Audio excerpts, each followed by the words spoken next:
রাধে রাধে বন্ধুরা, কেমন আছেন আপনারা? গোবিন্দ কৃপা আপনাদের আশীর্বাদে আমি অনেক ভালো আছি। তো আজকে আমি আপনাদের সাথে শেয়ার করতে চলে এসেছি কিশমিশ কী করে ঘর তৈরি করা যায়।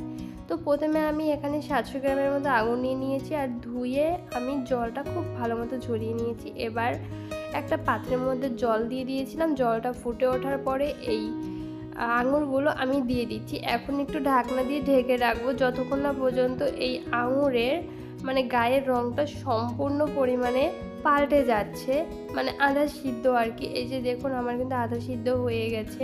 আর আমি এখন এগুলোকে নামিয়ে নেব, নামিয়ে খুব সুন্দর করে জলটা ঝরিয়ে নেব। আর এই যে দেখুন, আজকে কিন্তু বাইরে অনেক রোদ, আমার গাছগুলো একদম ঢলে গেছে।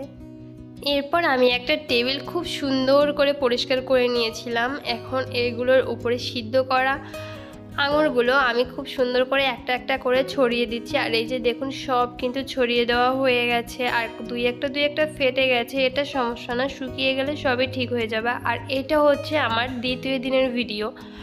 আর এই যে দেখুন, 4 দিন লেগেছে মোট আমার এই কিশমিশগুলো তৈরি করতে। তো কেমন হয়েছে কিশমিশগুলো অবশ্যই কিন্তু জানাবেন।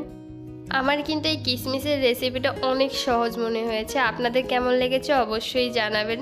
আর আজকের ভিডিওটা এই পর্যন্তই। দেখা হচ্ছে অন্য ভিডিওতে। শেষ পর্যন্ত দেখার জন্য অসংখ্য ধন্যবাদ। টাটা।